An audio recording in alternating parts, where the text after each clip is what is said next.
அனைவருக்கும் வணக்கம். இன்னைக்கு டிஎன்ஏல என்ன செய்திகள் இருக்கு அப்படின்னு சொல்லி பார்ப்போம். முதல்ல வந்து பார்த்தீங்கன்னா, நாட்டின் முதல் ஹைட்ரஜன் ரயில் அப்படின்னு சொல்லி குடுத்திருக்காங்க. அதாவது சென்னை பெரம்பூர்ல தான் ஐசிஎஃப் இன்டெக்ரல் கோச் ஃபேக்டரி அப்படிங்கிறது இருக்கு. இந்த இன்டெக்ரல் கோச் ஃபேக்டரில தான் என்ன பண்ணியிருக்காங்க அப்படின்னா, ஹைட்ரஜன் பேசிஸ்ல ஒரு ட்ரெயின வந்து நம்ம உருவாக்கியிருக்கோம். கிட்டத்தட்ட ₹118,00,00,000 செலவுல நம்ம ஹைட்ரஜன் ரயில் அப்படிங்கிறது உருவாக்கியிருக்கோம். இந்த ஹைட்ரஜன் ரயிலோட ஒரு முக்கிய அம்சம் என்ன அப்படின்னு சொல்லி பார்த்தோம்னா, இது வந்து வெளிய விடக்கூடியது புகை இல்ல, நீராவிய மட்டும் தான் வெளிய விடும். அதனால சுற்றுச்சூழலுக்கு எந்த ஒரு பாதிப்புமே இருக்காது. சரியா?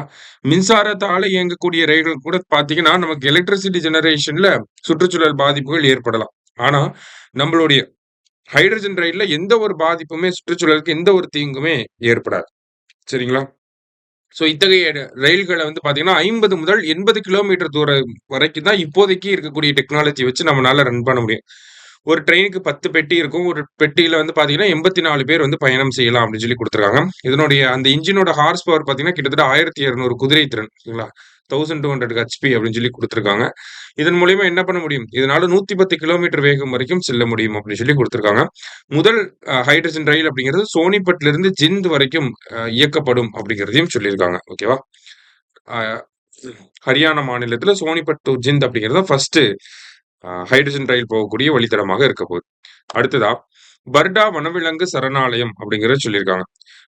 அதாவது குஜராத் மாநிலத்த பொறுத்தவரைக்கும் பார்த்தீங்கன்னா, ஆ நமக்கு இந்தியாவுல லயன் அப்படிங்கிறது எங்க மட்டும் தான் இருக்கு. சிங்கங்கள் அப்படிங்கிறது எங்க மட்டும் தான் இருக்கு அப்படின்னு சொல்லி பார்த்தீங்கன்னா, குஜராத் மாநிலத்தில மட்டும் தான் இருக்கு. ஓகேவா? இந்த ஏசியாட்டிக் லயன் அப்படின்னு சொல்லக்கூடிய இந்த வகையான சிங்கங்கள் அப்படிங்கிறது, நமக்கு குஜராத்ல இருக்கக்கூடிய கிர் காடுகள் மற்றும் பர்டா வனவிலங்கு சரணாலயம் இங்க 2 இடத்துல மட்டும் தான் இருக்கு. ஸோ, இந்த சிங்கங்களுடைய இந்த கணக்கெடுப்ப பொறுத்தவரைக்கும் பார்த்தீங்கன்னா, நமக்கு 674லிருந்து 891 இந்த சிங்கங்களுடைய கணக்கெடுப்பு சமீபத்திய தரவுகளின்படி பார்க்கிறப்ப உயர்ந்திருக்கு. இதன் மூலியமா என்ன ஆயிருக்கு அப்படின்னு சொல்லி பார்த்தீங்கன்னா, நமக்கு சிங்கங்களுடைய இனப்பெருக்கம் அப்படிங்கிறது நல்லா இருக்கு. வருங்காலத்திலும் சிங்கங்களின் எண்ணிக்கை அதிகமாகறதுக்கான வாய்ப்புகள் நல்லாவே இருக்கு. 674லிருந்து 891ங்கிறது இன்னும் அதிகமாகறதுக்கான வாய்ப்புகள் கண்டிப்பா இருக்கு. 4 இலக்கங்கள நோக்கி போகும் அப்படிங்கிறத கண்டிப்பா சொல்லியிருக்காங்க.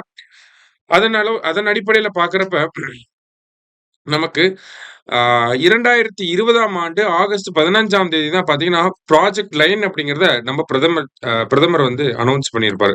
எதுக்காக அப்படின்னா, இந்த சிங்கங்களின் எண்ணிக்கை அப்படிங்கிறது ஆ கிட்டத்தட்ட பார்த்தீங்கன்னா, ரொம்ப கம்மியா இருந்துச்சு. அத அதிகப்படுத்தணும் அப்படிங்கிறதுக்காக தான் இந்த சிங்கங்களுடைய எண்ணிக்கைய அதிகப்படுத்தணுங்கிறதுக்காக தான் ப்ராஜெக்ட் லயன் அப்படிங்கிறது 2020ஆம் ஆண்டு நம்ம கொண்டு வரோம். ஓகேங்களா?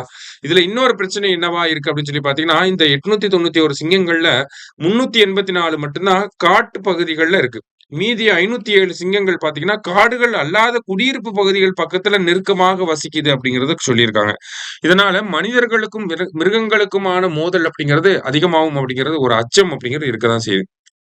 பொதுவாவே பார்த்தீங்கன்னா, ஒரு ஃபாரஸ்ட்டோட எக்கோசிஸ்டம், ஃபாரஸ்ட்டோட ஹெல்த்த எப்படி மெஷர் பண்ணுவாங்கன்னா, அங்க இருக்கக்கூடிய பிரிடேட்டர்ஸ் எவ்வளவு இருக்கு அப்படிங்கிறத பேஸ் பண்ணி தான். கார்னிவோர்ஸ் எவ்வளவு இருக்கு அப்படிங்கிறத பேஸ் பண்ணி தான். ஓகே. அப்ப சிங்கங்கள் அதிகமா இருந்தா தான், அந்த மான்கள் அதிகமா சாப்பிடும். மான்களோட இனப்பெருக்கம் கரெக்ட்டான அளவுல இருந்தா தான், நமக்கு காடுகளோட அந்த புல்வெளிகள் வந்து அழிஞ்சு போகாம பார்த்துக்க முடியும். அந்த ஃபுட் செயின் அப்படிங்கிறது உங்களுக்கு தெரியும். ஓகேவா? சோ, இப்ப மான்களே இல்லன்னா, காடு ஃபுல்லா வந்து பச்சை பசேல்னு இருந்துரும். அதே மான்கள் அதிக அளவுல இருந்துச்சுன்னா, அந்த கிரீனரியே இருக்காது. அதுக்காக தான் நமக்கு இந்த பிரிடேட்டர்ஸ் அப்படிங்கிறது தேவைப்படுது. ஃபுட் செயின்ல இருக்கக்கூடிய ஒவ்வொரு இம்பார்ட்டன்ட்டான அனிமல்ஸுமே நமக்கு தேவைப்படுது. சரிங்களா? சோ, இப்படி இருக்கப்ப நமக்கு சிங்கங்களுடைய பாதுகாப்பு அப்படிங்கிறது முக்கியமா இருக்கு. சிங்கங்கள் வாழக்கூடிய பகுதிகள அதுக்கு தேவையான உணவுகள வந்து நம்ம ஏற்படுத்தி குடுக்கணும். பிரிடேட்டர்ஸ ஏற்படுத்தி குடுக்கணும். அதனுடைய பிரேவ ஏற்படுத்தி குடுக்கணும் அப்படின்னு சொல்லுவாங்க. அதே மாரி பார்த்தீங்கன்னா, இந்த சிங்கங்கள் வழி தவறியோ, இல்ல தெரிஞ்சோ தெரியாமலயோ வந்து மனிதர்கள் வாழக்கூடிய பகுதிகளுக்கு வந்துருச்சுன்னா, அது இன்னமும் பேராபத்தை ஏற்படுத்தி குடுக்கும். இல்லையா? சோ அதான் இங்க குடுத்திருக்காங்க. அந்த கன்சர்வேஷன வந்து முன்னெடுத்து கொண்டு போகணும் அப்படிங்கிறத சொல்லியிருக்காங்க. ஓகேவா? மனிதர்கள் வாழக்கூடிய பகுதிகள்ல இருந்து இந்த சிங்கங்கள விரட்டி நம்ம வேற வனவிலங்கு சரணாலயங்களுக்கு கொண்டு போகணும் அப்படிங்கிறத சொல்லியிருக்காங்க. அந்த வகையில தான் இந்த பர்டா வனவிலங்கு சரணாலயத்துல 17 சிங்கங்கள் வசிப்பதாகவும் நமக்கு சொல்லியிருக்கிறாங்க. சரியா?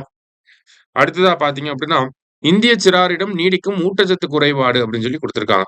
ஓகேவா? சோ ஐக்கிய நாடுகள் அவையோடைய உணவு பாதுகாப்பு, ஊட்டச்சத்து அறிக்கை அப்படிங்கிறது சமீபத்தில வெளியிடப்பட்டிருந்துச்சு. அதுல இந்தியாவ பொறுத்தவரைக்கும் பார்த்தீங்கன்னா, 2024ல 5 வயதுக்கும் குறைவான 18.7% குழந்தைகள் வந்து பார்த்தீங்கன்னா, உடல் எடை குறைவால் பாதிக்கப்பட்டுள்ளனர் அப்படின்னு சொல்லியிருக்காங்க. ஓகேவா? அதாவது ஸ்டண்டிங், வேஸ்டிங் அப்படின்லாம் சொல்லுவாங்க. சரியா? இல்ல வேஸ்டிங் அப்படின்னு சொல்லி பார்த்தீங்கன்னா, 5 வயசுக்குன்னு ஒரு ஆவரேஜ் வெயிட் அப்படிங்கிறது இருக்கணும். அந்த ஆவரேஜ் வெயிட்டுக்கும் கீழ இருக்கக்கூடிய குழந்தைகள தான் நம்ப உடல் எடை குறைவால பாதிக்கப்பட்ட குழந்தைகள் அப்படின்னு சொல்லி சொல்றோம். ஓகேவா? ஸோ அந்த மாரி கிட்டத்தட்ட 18.7% குழந்தைகள் வந்து இருக்கிறாங்க அப்படிங்கிறது ஐநா அறிக்கையில வெளியிடப்பட்டிருக்கு. இந்த அமைப்புகள்லாம் சேர்ந்து தான் அந்த அறிக்கைய வெளியிட்டிருக்கிறாங்க. ஓகேவா? அப்ப என்ன அந்த அறிக்கையில சொல்லப்பட்டிருக்கு அப்படின்னு சொல்லி பார்த்தோம்னா, இந்தியாவுல இருக்கக்கூடிய 2.1 கோடி குழந்தைகளுக்கு வந்து பார்த்தீங்கன்னா, நமக்கு ஊட்டச்சத்து பாதிப்புகள் இருக்கிறதாக சொல்லியிருக்கிறாங்க. ஓகேவா? வயதுக்கு ஏற்ற உடல் எடை, அதாவது சைல்டு வேஸ்டிங் அப்படின்னு சொல்லுவோம். அதே மாரி சைல்டு ஸ்டண்டிங் அப்படின்னா, வயதுக்கு ஏத்த உடல் உயரம் அப்படிங்கிறது இருக்கணும். அதுவும் இல்லாம இருக்கிறது. ஒபிசிட்டி அப்படிங்கிறது அதிகமா இருக்கிறது. இந்த மாதிரியான காரணங்கள்னால, இந்த மாதிரியான இந்த பாதிப்புகளால பாதிக்கப்பட்டிருக்காங்க இந்திய குழந்தைகள். எதுக்கு காரணம் அப்படின்னு சொல்லி பார்த்தீங்கன்னா, ஊட்டச்சத்து குறைபாடு அப்படிங்கிறது முக்கிய காரணமாக இருக்கு. ஓகேவா? சோ இத பொறுத்தவரைக்கும் பார்த்தீங்கன்னா, இந்தியாவுல கிட்டத்தட்ட 3.74 கோடி குழந்தைகள் வந்து பார்த்தீங்கன்னா, 5 வயதுக்கு கீழ இருக்கக்கூடிய 3.74 கோடி குழந்தைகள் வந்து வளர்ச்சி குறைபாட்டால பாதிக்கப்பட்டிருக்கிறாங்க. இந்தியாவுல இருக்கக்கூடிய 15லிருந்து 49 வயதுடைய பெண்கள்ல ரத்த சோகை பாதிப்பு அப்படிங்கிறது அதிகமா இருக்கு. 2012லயே 50% ஆஃப் த விமன்க்கு வந்து அனீமிக்கா இருந்தாங்க. இப்ப 2023ல பார்க்கிறப்ப 53% ஆஃப் த விமன் வந்து அனீமிக்கா இருக்காங்க அப்படின்னு சொல்லியிருக்காங்க. என்ன காரணங்கள் இருக்கலாம் அப்படின்னு சொல்லி பார்த்தீங்கன்னா, காரணங்கள் அப்படிங்கிறது பொதுவான காரணங்கள் தான். வறுமை, சமத்துவமின்மை, போதிய உணவின்மை, கல்வி, மருத்துவ வசதிகள் குறைவாக கிடைத்தல் போன்றவை முக்கியமான காரணங்களாக இருந்தாலுமே, இது வந்து ட்ரெடிஷனல் ரீசன்ஸா இருக்கு. அ மாடர்ன் ரீசன் அப்படின்னு சொல்லி பார்த்தீங்கன்னா, இந்த மைக்ரன்ட் வொர்க்கர்ஸ் வந்து அதிகமா ஹை மைக்ரேஷன் அப்படின்னு சொல்லி ஒரு விஷயம் இருக்கு. ஓகேவா? நெறைய பேர் வந்து வேற ஊர்களுக்கு, வெளிநாடுகளுக்கு, வெளி ஊர்களுக்கு, வெளி மாநிலங்களுக்கு அந்த பொழப்ப தேடி போறப்ப, என்ன ஆகுதுன்னா, இந்த நியூட்ரிஷன் அப்படிங்கிறத பெரிய அளவுல கண்டுக்கிட மாட்டேங்கிறாங்க. சரியா? அதுதான் ஒரு முக்கியமான காரணமா இருக்கு. அது மட்டும் இல்லாம பார்த்தீங்க அப்படின்னா, நமக்கு உடல் பருமன் அப்படிங்கிறதுமே நம்ம குழந்தைகள் மத்தியில அதிகமா இருக்கு. அதுதான் இங்க குடுத்திருக்காங்க. உடல் பருமனும் அதிகமா இருக்கு. சைல்டு ஸ்டண்டிங்கும் அதிகமா இருக்கு. சைல்டு வேஸ்டிங் அப்படிங்கிறதும் அதிகமாக தான் இருக்கு. அப்படின்னு சொல்லி குடுத்திருக்காங்க. தரவுகள் அடிப்படையில நமக்கு இந்த இடத்துல வந்து சொல்லியிருக்காங்க. ஓகேவா? 2006ல 24.3 கோடி பேர் வந்து ஊட்டச்சத்து குறைபாட்டால பாதிக்கப்பட்டிருந்தாங்க. ஆனா அது 2024ல பார்க்கிறப்ப 17 கோடியாக இருந்தாலுமே, நமக்கு மொத்த மக்கள் தொகையில 12% பேர் இந்த மாரி ஊட்டச்சத்து குறைபாட்டால இருக்காங்க அப்படிங்கிறத சொல்லியிருக்காங்க. அதே மாதிரி இந்த உடல் பருமன் விகிதம் அப்படிங்கிறது அதிகமாயிட்டே தான் போகுது.